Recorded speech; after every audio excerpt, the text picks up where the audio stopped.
Hello students, आज बात करेंगे कारगिल वॉर की, which is an extra ordinary story of courage and deterrence. 26 जुलाई 1999 को औपचारिक तौर पर युद्ध समाप्ति की घोषणा हुई और तभी से इस दिन को हर साल कारगिल विजय दिवस के रूप में मनाया जाता है। कारगिल, जो कि तकरीबन 2500 मीटर की ऊंचाई पर है, वहां पर 1998 की सर्दियों में पाकिस्तानी सेना चुपके से घुसकर बैठ गई और कुल मिलाकर 140 चौकियों पर कब्जा कर लिया।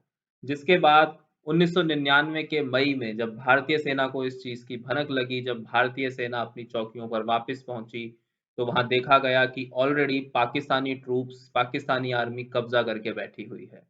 और उसके बाद 2.5 महीने लंबी जंग चली, जिसके बाद पाकिस्तानी ट्रूप्स को पूरे तरीके से कारगिल से खदेड़ दिया गया और कारगिल की हाइट्स पर फिर से भारतीय तिरंगा लहराने लगा।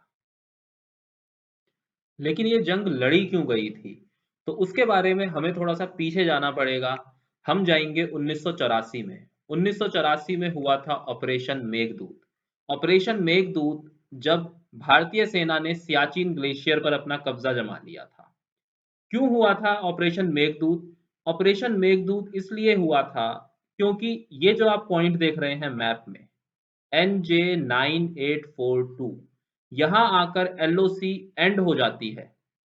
उसके बाद LOC का कोई मार्केशन नहीं था।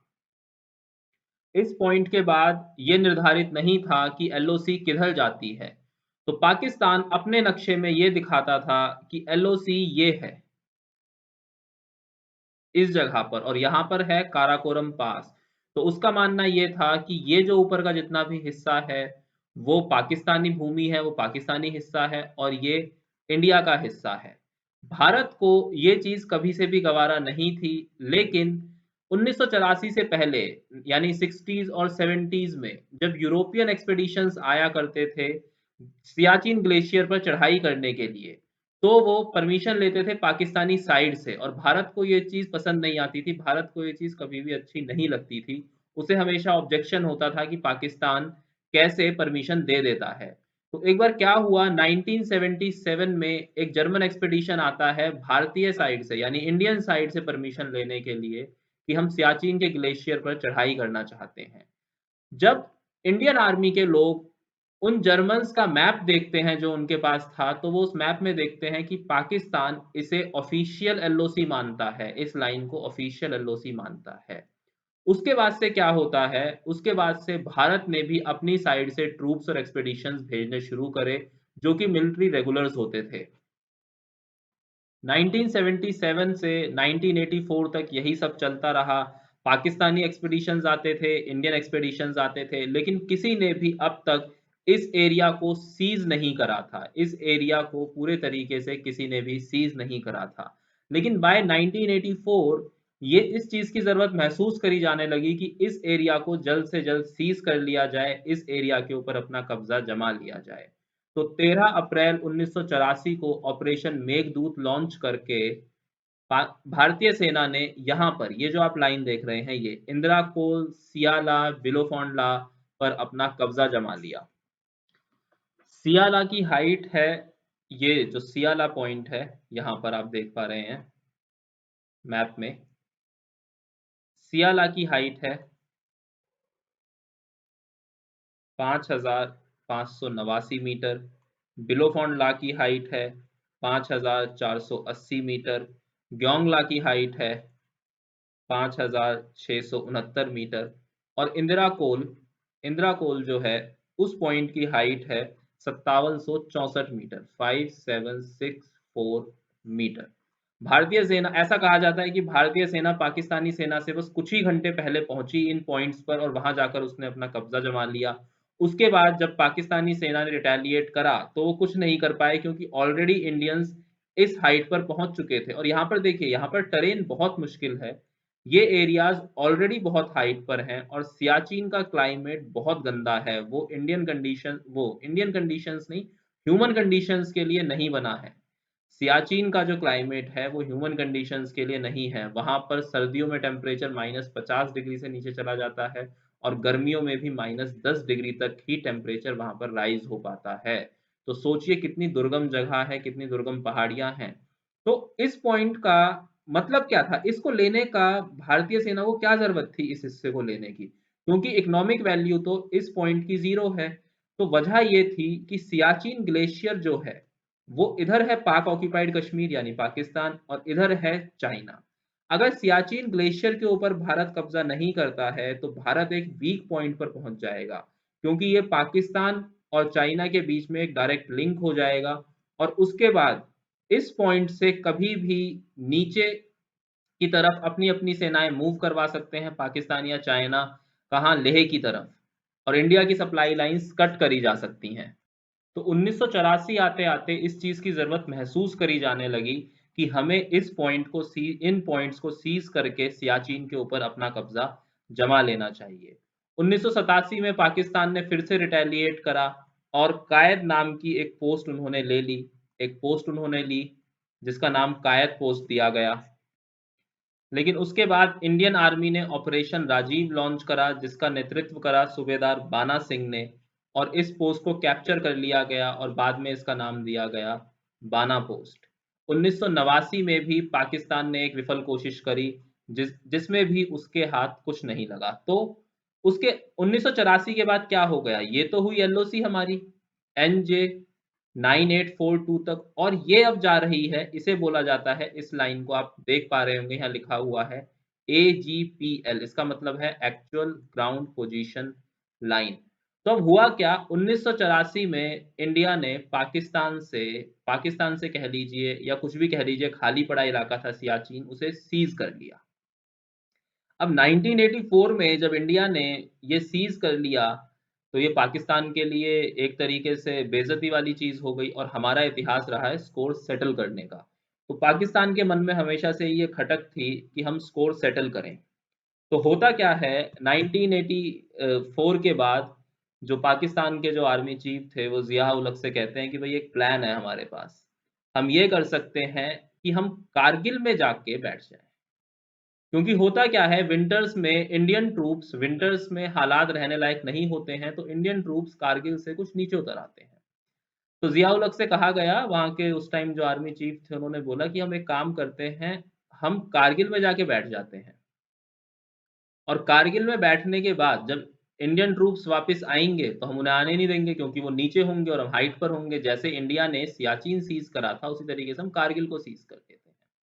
और श्रीनगर से कारगिल होते हुए लेह में जाता है, लेह तक पहुंचता है हाईवे नंबर 1A, जो कि सप्लाई रूट है। अगर श्रीनगर से लेह के लिए ये हाईवे कट कर दिया जाए तो लेह तक सप्लाई नहीं पहुंच सकती, अगर लेह तक सप्लाई नहीं पहुंचेंगी तो आगे सियाचिन तक सप्लाई नहीं पहुंचाई जा सकती। तो उनका प्लान ये था कि कारगिल सीज करेंगे, 1A को cut, national highway number 1A को कट कर देंगे, इंडिया की सप्लाई लाइन काट देंगे, और उसके बाद इंडिया से बैठ के नेगोशिएट करेंगे कि अगर आप सियाचिन छोड़ते हैं तो ही हम कारगिल छोड़ेंगे। तो जिया साहब ने पूछा कि भाई अगर हम ऐसा करेंगे तो रिपरकशंस क्या होंगे, इंडिया क्या कर सकता है जवाब में। तो कहता है कि इंडिया हो सकता है कश्मीर के अदर जो एलओसी के पार्ट्स हैं वहां पर हमला करे।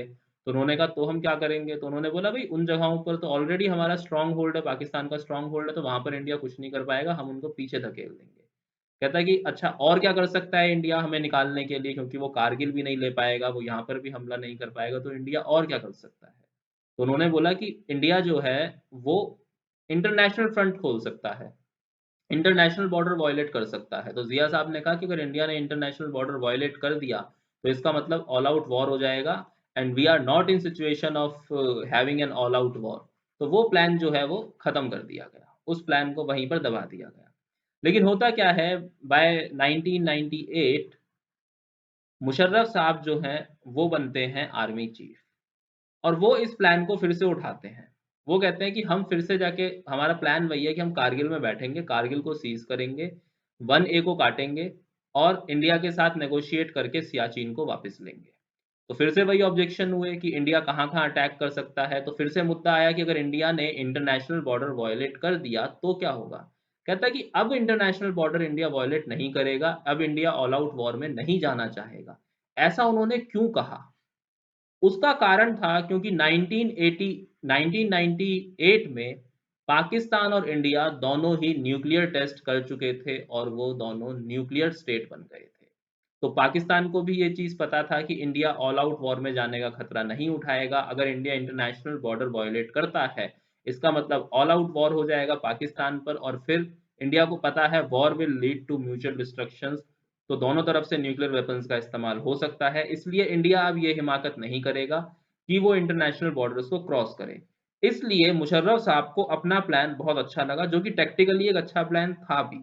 तो उनका मानना ये था कि जैसे इंडियंस चुपके से जाके सियाचिन में बैठ गए थे, जैसे इंडिया ने सियाचिन सीज कर लिया था, सिमिलरली हम क्या करेंगे जब विंटर्स में इंडियन ट्रूप्स नीचे आ जाते हैं, हम यहाँ पर जाकर बैठ जाएँगे, इस एरिया में जाके हम लोग बैठ जाएँगे और इंडिया की पोस्ट के ऊपर कब्ज़ा कर लेंगे। इनिशियली प्लान था 10 से 12 पोस्ट कब्ज़ाने का, लेकिन जब पाकिस्तानी आर्मी वहाँ पर पहुँची, यानी नॉर्दर्न लाइट इन्फेंट्री के सोल्जर्स, जो कि पाकिस्तानी आर्मी की एक विंग है, उसके सोल्जर्स जब वहाँ पर पहुँचे नॉर्दर्न लाइट इन्फेंट्री के, तो उन्होंने देखा कि ये तो पूरे का पूरा टेरेन खाली पड़ा हुआ है, पूरा एरिया खाली पड़ा हुआ है। तो कुल मिला के 140 पोस्ट और 100 स्क्वायर किलोमीटर से ऊपर का एरिया पाकिस्तान ने सीज कर लिया। तो 1998 की सर्दियों में इंट्रूजन शुरू हुआ, घुसपैठ शुरू हुई और मार्च 1999 तक घुसपैठ होके तकरीबन 140 पोस्ट उन्होंने इंडियन साइड पर, एलओसी के इंडियन साइड पर कब्जा ली। अब इसमें मज़ेदार चीज़ ये है कि then Pakistani prime minister Nawaz Sharif, वो कहते हैं कि उनको इसके बारे में कोई आइडिया ही नहीं था।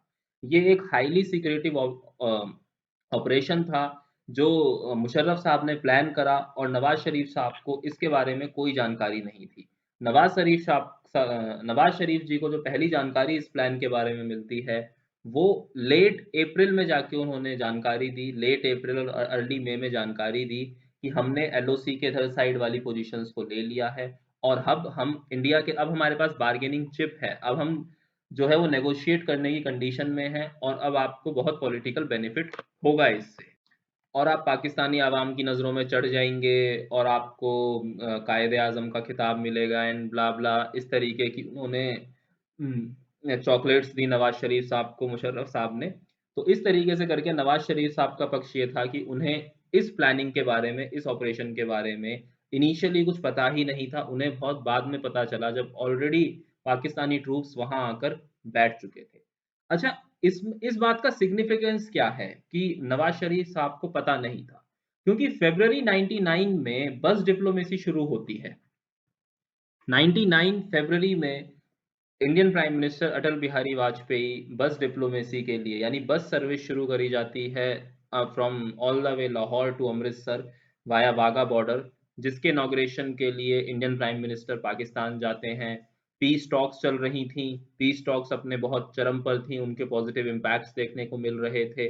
तो उस सारे बीच में ये सब चीज़ें होना, तो ये एक किस्म से धोखा था, ये पीठ में छुरा घोंपने जैसा था इंडिया के लिए कि एक तरफ तो आप पीस टॉक्स की बात करते हैं, शांति की बात करते हैं, बस डिप्लोमेसी करते हैं और दूसरी तरफ आप कारगिल में छुपकर घुस जाते हैं, छुपकर बैठ जाते हैं।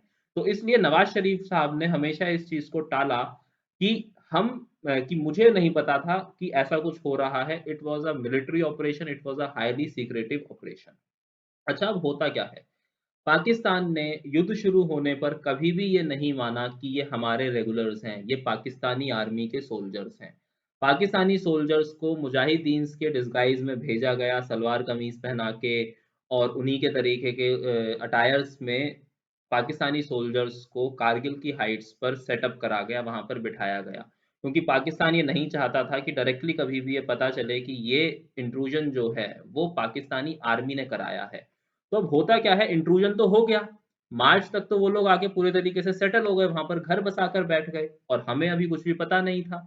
देखिए टाइमलाइन मैं आपको वही बता रहा था कि 1998 विंटर्स में इन्फिल्ट्रेट करना उन्होंने शुरू करा, इन्फिल्ट्रेशन शुरू हुआ और मार्च तक वो इन्फिल्ट्रेशन चला है, मार्च 1999 तक वो इन्फिल्ट्रेशन चला।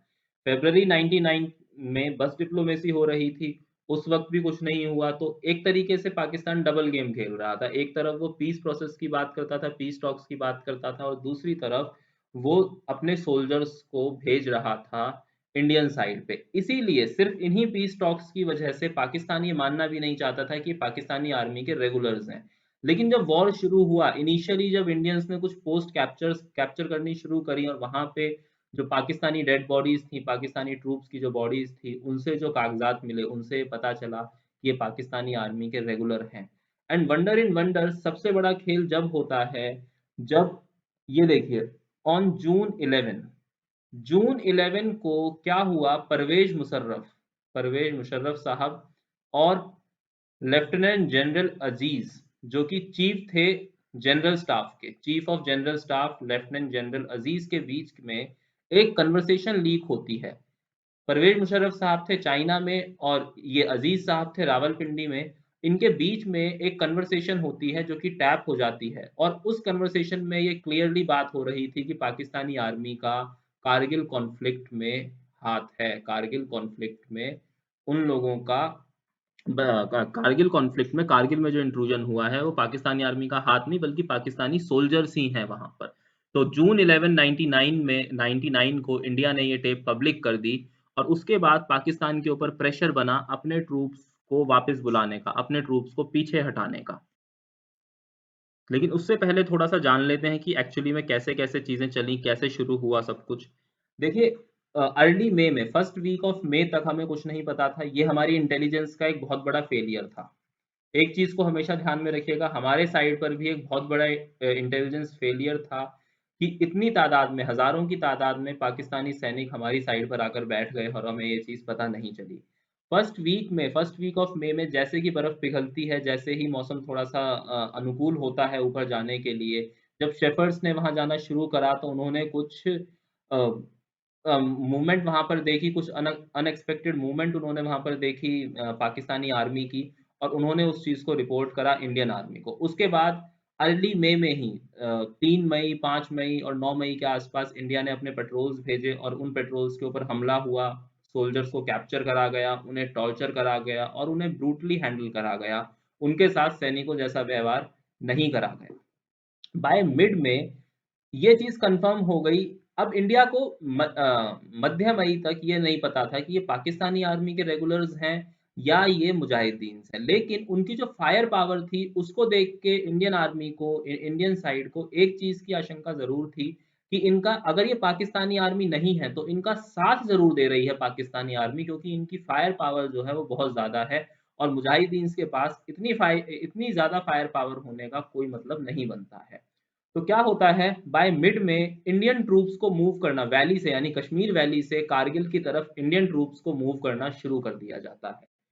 27 मई को दो मिग 21 और 27 को मार गिराते हैं पाकिस्तानी, जो कि उस एरिया में ऑपरेशन कर रहे थे, उस एरिया में फ्लाइंग करते हुए पाकिस्तानी एरियाज को हिट कर रहे थे।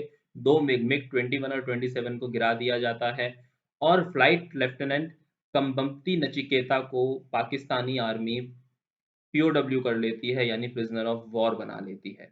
जो इंडियन एयरफोर्स ने जो ऑपरेशन लॉन्च करा था उसका नाम था सफेद सागर, इस चीज को ध्यान रखिएगा। उस ऑपरेशन का नाम था सफेद सागर।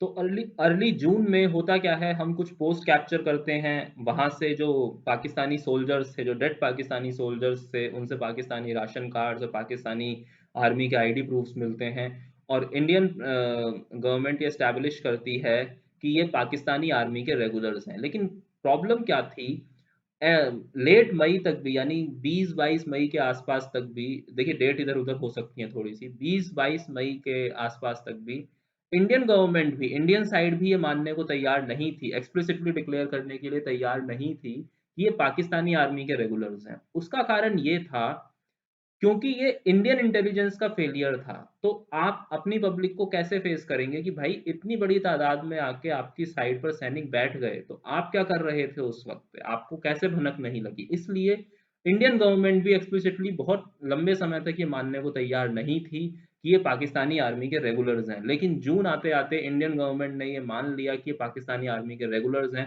ताकि उससे पाकिस्तान के ऊपर प्रेशर बनाया जा सके। और देखिए, पाकिस्तानी आर्मी की मॉरल इमोरलनेस देखिए, इमोरल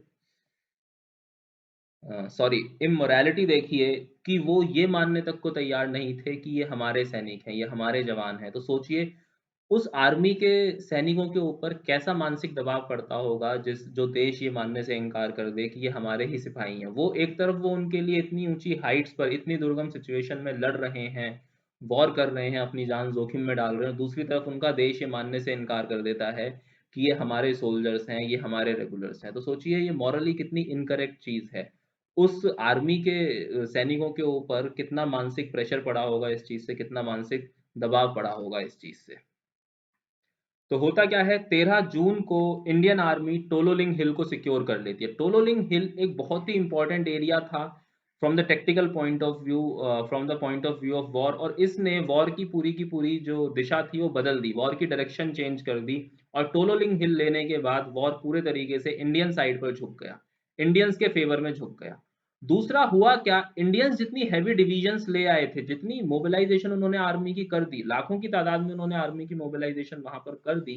पाकिस्तानियों ने कभी भी इस चीज का अंदेशा नहीं लगाया था कि इंडियन इतनी हैवी मोबिलाइजेशन करेंगे। और सबसे बड़ी चीज, इंडियंस वहां पर हैवी गन्स ले आए, हैवी मशीनरी ले आए, बोफोर्स बोफोर्स ले आए वहां पर। और पाकिस्तान ने कभी सोचा ही नहीं था कि इंडियंस बोफोर्स ले आएंगे यहाँ पर। बोफोर्स लेकर आए और बहुत हैवी पाउंडिंग करी गई, जिसकी वजह से पाकिस्तानी आर्मी को बहुत नुकसान हुआ। और दूसरे तरफ पर, क्योंकि पाकिस्तानी गवर्नमेंट ये मानने के लिए तैयार नहीं थी कि पाकिस्तानी आर्मी के रेगुलर्स हैं, तो वो अपनी एयरफोर्स भी नहीं लॉन्च कर सकते थे, वो री भी नहीं कर सकते थे, वो हैवी वेपन्स को लेकर भी नहीं आ सकते थे। जितना सपोर्ट वो पीछे से दे सकते थे बस उतना ही दे रहे थे, वो नया कुछ नहीं कर सकते थे वॉर में। तो इस तरीके से पाकिस्तान बैक के लिए सारे के सारे सेटबैक्स थे। और सबसे बड़ा सेटबैक पाकिस्तान को जब लगा, जब 15 जून को नवाज शरीफ साहब बिल क्लिंटन से मिलने पहुंचे और बिल क्लिंटन ने उनसे कह दिया कि देखिए गलती आपकी है और आपको कारगिल से पीछे हटना पड़ेगा, अमेरिका इसमें आपकी कोई मदद नहीं करने वाला है, भारत अपनी जगह बिल्कुल सही है और उन्हें पूरा हक है अपने एरिया को सिक्योर करने का, अपना बचाव करने का, गलती आपने की है इसलिए आपको पीछे आना पड़ेगा। इसका कारण क्या था, जो अमेरिका अब तक हमेशा पाकिस्तान के फेवर में होता था, वो अचानक से इंडिया की हिमायत कैसे करने लग गया। देखिए, जो मैं इसका कारण समझता हूँ और जो है भी एक कारण इसका, 1991 में इंडिया लेकर आया था एलपीजी रिफॉर्म्स, लिबरलाइजेशन, प्राइवेटाइजेशन और ग्लोबलाइजेशन, जिसके बाद से इंडियन इकोनॉमी फॉरेन कंपनीज के लिए खुल चुकी थी। और जो फॉरेन इन्वेस्टर्स थे, फॉरेन कंपनीज थी, अमेरिका, ब्रिटेन, इनको इंडिया के अंदर एक भविष्य दिखाई देता था, क्योंकि इंडियन मार्केट एक बहुत ही बड़ी मार्केट है, इंडिया के अंदर इकोनॉमिक बेनिफिट्स ज़्यादा हैं। एलपीजी रिफॉर्म्स लाने के बाद से जैसे ही इंडियन मार्केट्स में बिजनेस करना आसान होने लगा, तो अमेरिका के लिए एक बहुत बड़ा अवसर था, अमेरिकन कंपनीज के लिए एक बहुत ही बड़ा मौका था इंडिया से ज़्यादा प्रॉफिट अर्न करने का, इंडिया के अंदर बहुत अच्छा बिजनेस करने का। तो इकोनॉमिक डायनामिक्स चेंज हो चुके थे, इंडिया एक ज़्यादा बेहतर मार्केट था, इंडिया एक ज़्यादा बेहतर प्रोस्पेक्ट था एज कंपेयर टू पाकिस्तान। इसलिए इंटरनेशनल कम्युनिटी ने साइड दिया इंडिया का, ना कि पाकिस्तान का। तो पाकिस्तान को सेटबैक्स पे सेटबैक्स लगे, उन्होंने सिर्फ एक चीज अच्छी करी कि वो सर्दियों में घुस के बैठ गए वहां पे। उसके अलावा वो लोग किसी भी तरीके की सिचुएशन का आकलन नहीं कर पाए, एनालाइज नहीं कर पाए। और इंडिया ने हर उस चीज का फायदा उठाया जिसका वो उठा सकता था। इंडिया हैवी ट्रूप्स ले आया, उसने एलओसी भी क्रॉस नहीं करी, इंडिया ने एलओसी भी क्रॉस नहीं करी। अगर इंडिया चाहता तो एलओसी क्रॉस करके पाकिस्तानी ट्रूप्स को पीछे से कट कर सकता था, लेकिन इंडिया ने ऐसा नहीं करा, क्योंकि वो इंटरनेशनल लेवल पर अपने आप को, अपने पॉइंट को बड़े ही स्ट्रांगली एस्टैब्लिश करना चाहता था कि देखिए ये हमारे ऊपर हमला हुआ है और हम अपना सेल्फ डिफेंस पूरे तरीके से लेजिटिमेट वे में कर रहे हैं, हम कोई भी गलत तरीका इख्तियार नहीं कर रहे हैं। फाइनली बैटल चलती रही। 4 जुलाई को हमने टाइगर हिल के ऊपर कब्जा जमाया, 11 घंटे लंबी लड़ाई चली और इस लड़ाई में 18 ग्रेनेडियर्स के एक सोल्जर योगेंद्र सिंह यादव को 15 से ज़्यादा गोलियां लगी और उसके बाद भी वो जीवित बचे। और 15 गोलियां खाने के बाद भी वो नीचे बेस पर आए अकेले चलकर, और आने के बाद उन्होंने ये सूचना दी कि पाकिस्तानी आर्मी जो है रीइंफोर्समेंट लेकर आने वाली है टाइगर हिल के ऊपर, इसलिए जल्दी से जल्दी नए सोल्जर्स भेजिए और उस पॉइंट को फिर से सिक्योर कीजिए। On 14 July Indian prime minister ने डिक्लेयर करा ऑपरेशन विजय को एक सक्सेस। उन्होंने कहा ऑपरेशन विजय जो हमने लॉन्च करा था कारगिल को बचाने के लिए, वो सक्सेसफुल रहा है। और 26 जुलाई तक पूरे तरीके से पाकिस्तानी आर्मी को खदेड़ दिया गया कारगिल सेक्टर से, और वॉर को ऑफिशियली एंड डिक्लेयर करा गया और 26 जुलाई को कारगिल विजय दिवस उसी दिन से मनाया जाता है, उसी दिन से सेलिब्रेट करा जाता है हमारे सैनिकों की याद में, हमारे सोल्जर्स की याद में, उन्होंने जो करेज उस वॉर में शो करा उसकी याद में। Kargil war was the fourth war between India and Pakistan and hopefully वो आखिरी जंग थी हिंदुस्तान और पाकिस्तान के बीच में। आगे आने वाले समय में कोई भी नहीं चाहता कि जंग हो और भारत और पाकिस्तान एक दूसरे से फिर से लड़ें और लाखों और हजारों की तादाद में जाने जाएं, लाखों का जान माल का नुकसान हो। इस चीज को कोई भी नहीं चाहता। Both the nations should look for the peace in future और जो भी डिफरेंसेस हैं उनको डायलॉग के थ्रू हल करा जाए, उनको गोलियों के थ्रू हल करने की कोशिश ना करी जाए। तो आज के इस स्टोरी में इतना ही। अगर आप लोगों को अच्छी लगी हो तो प्लीज़ अपने वैल्यूएबल कमेंट्स दीजिएगा। Thank you for watching this lecture. अच्छा, एक चीज़ और डिस्कस कर लेते हैं यहाँ पर। सॉरी सॉरी सॉरी, आखिरी में वॉर के बाद क्या होता है? वॉर के बाद एक कमेटी बनाई जाती है जिस कमेटी का हेड कर रहे थे के सुब्रमण्यम, और उसके बाद बहुत से स्ट्रक्चरल रिफॉर्म्स आए इंडियन आर्मी में और इंटेलिजेंस फेलियर्स को उस कमेटी ने हाईलाइट करा कि इंटेलिजेंस फेलियर हुआ और इस चीज़ पर गौर करा गया कि इंटेलिजेंस फेलियर कैसे हुआ, क्यों हुआ, और आगे भविष्य में कभी उस तरीके का इंटेलिजेंस फेलियर ना हो। सुब्रमण्यम रिपोर्ट जो थी, यानी के सुब्रमण्यम की जो रिपोर्ट थी, उस रिपोर्ट का मुख्य जो बिंदु थे वो यही थे कि उन्होंने जो फेलियर ऑफ इंटेलिजेंस था उसके ऊपर ज़्यादा फोकस करा और भविष्य में ये घटना दोबारा ना हो, भविष्य में इंटेलिजेंस फेलियर दोबारा ना हो, उन चीज़ों के ऊपर ज़्यादा काम करा गया। अपने इंटेलिजेंस को सुदृढ़ और उसे ज़्यादा परिपक्व बनाने के ऊपर सलाहें दी गई। ये ये जो कमेटी थी, इसका इसके जो चेयरमैन थे, उनका नाम था, वो कौन थे? वो एक स्ट्रेटेजिक अफेयर एनालिस्ट थे। नाम उनका था के सुब्रमण्यम। इसको ध्यान रख लीजिएगा, ये जीके का सवाल बन सकता है आप लोगों के लिए। सो ये जंग के बाद ये सब हुआ। So thank you for watching this. Please share your valuable feedbacks and comments in the comment section.